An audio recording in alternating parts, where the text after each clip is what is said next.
Alright, welcome back to the Lost Begotten channel legit to quit thing or whatever. Yeah. Um, I'm tired of doing the front facing camera thing. So I've turned on lights again. God, that fucker's bright. That's the one I usually have turned down towards the aquarium. It's a 6500 Kelvin. Not like a grow bulb or something. It was high wattage though. Anyways, not fucking important, is it? No. Um, Coffee. Coffee is important. Very, very important.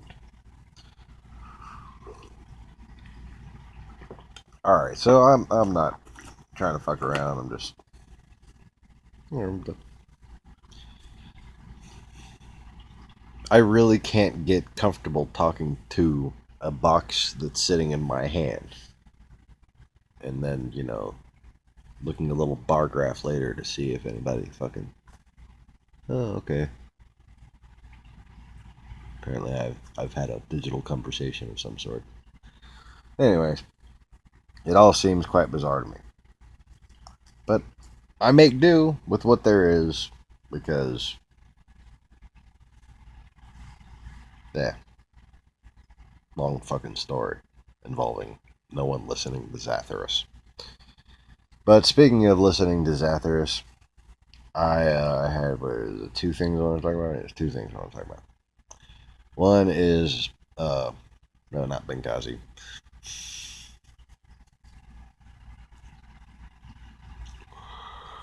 Something related to Benghazi. Syria, yes. The thin red line, or right now the red line, the Syrian Red Line, the Bashar Assad Red Line. Okay, so Obama had this thing called the Red Line in Syria, in which they basically beyond this point you had to have a certain amount of your chemical weapons destroyed, and eventually all the stuff that was publicly known that they had. Okay, which didn't mean that Russia couldn't just go give them some more fucking chemical weapons. But anyways, here's the deal with that. Every time a Republican brings up a jab at Obama with the Syrian Red Line, you're doing Putin a favor. Again, why do Republicans always want to do Putin favors?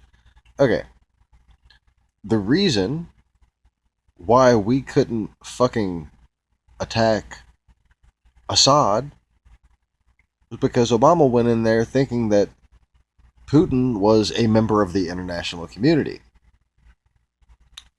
While all that shit was popping off, Putin then, invaded fucking Ukraine, morons! And every time you bring that up, you're basically completely ignorant of the existence of Russia within that fucking microcosm of a propaganda talking point. And if you had any dignity, any patriotism, any fucking wherewithal, you'd refrain from it. And here's the deal about Obama's policy on Ukraine. As far as arming Ukraine, most Ukrainians on the front lines would tell you, we don't need your fucking weapons. We have weapons. See, look, I'm holding one right there. We got fucking tanks, rockets, all kinds of shit. They even have aircraft. They have anti-aircraft missiles. You want to know why?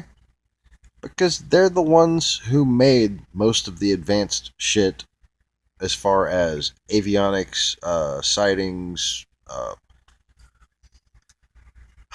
guidance systems, that kind of shit for the Soviet Union. Okay? And unfortunately, a lot of that hardware got stolen by fucking Donbass, but still, a lot of it was made in various places in Ukraine.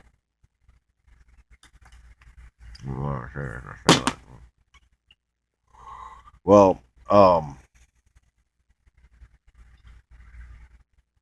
no, fucking no. I need more coffee. It's like 1:10 in the morning or some shit. And I'm just, oh god, I'm tired of hearing people that have had their staffs go look back through talking points on ways to fucking complain about Obama to make Republicans seem legitimate again. Because that's what this isn't about. Make America great again. This is about make Republicans relevant again. Fuck's sake. And they're not. They're a bunch of rich old fucking crony capitalist fucks. That's all they are. Sorry, it's all a mess. See, I'm cleaning it up while making a video. That's really brilliant. You know, while weighing a wife beater. I don't think I've ever weighed a wife beater. I'm guessing 11.5 ounces. Extra large, pretty sure. Caveman size. Yes, caveman size. Whatever. So, speaking of caveman, Fox News has basically perpetuated over and over again a series of talking points against the administration that have assisted the obfuscation of Russian imperial aggression. I don't know why. Okay? I have theorized that it may be complicity on the part of Rupert Murdoch. It may be people being paid third party and not really knowing what they're doing. Okay?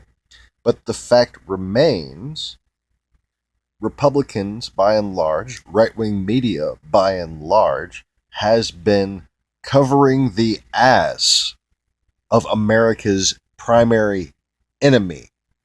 Okay? Our primary historic enemy.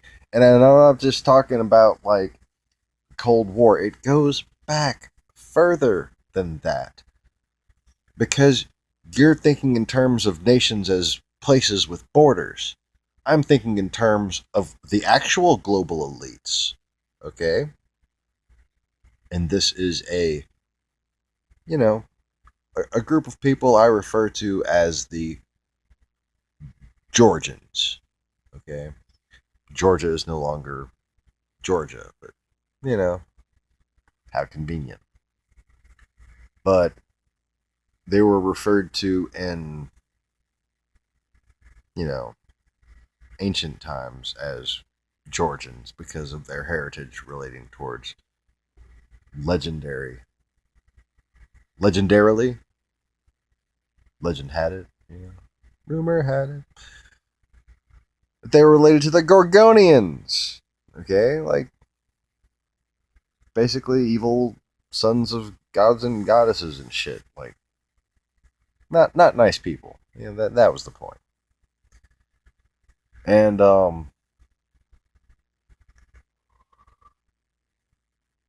there were many people who took the name King George to declare their imperial status.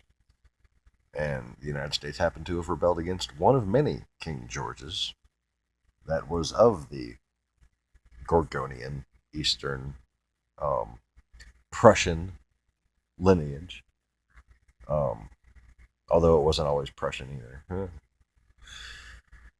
But that's a big fucking convoluted history, and I'm not, trying to teach about history. I'm trying to teach about basic fucking, the wherewithal that a patriot should have. Like the knowledge about fucking there's this giant country who's been sending people here to make us hate each other for years, and we have a concerted effort on a particular group of people to cover their asses.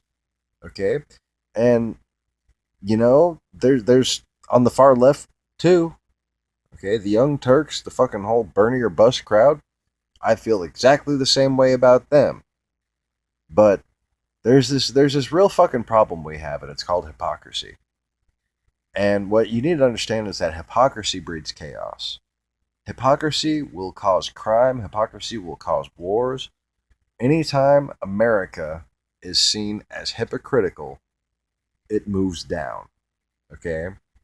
Anytime American leadership, the American people, or our government are seen as hypocritical, our products sell less and our problems increase. The crime goes up, our kids make shittier grades. Our children listen less when we're hypocritical as parents. The same is for authority. The population cannot respect illegitimate government. Okay? To a lesser degree when it's just hypocrisy, but now it's gone way beyond hypocrisy. We have a Russian puppet. And I mean, go look back. God, he's got every hallmark of having been one for a very long time. You want to ask the question, why did the KGB move from promoting primarily left-wing people to primarily right-wing people? Well, why did Donald Trump go from being a left-wing type supporting people person to a right-wing type supporting person at the same exact bat time on the same exact back channel with forehead pudding pops of science? I'm fucking bored of making this video. I hope you found it informative and stimulating in all those properly pronounced skidikisms. That's a word, right? No, probably not. I'm gonna try to hit the button now again.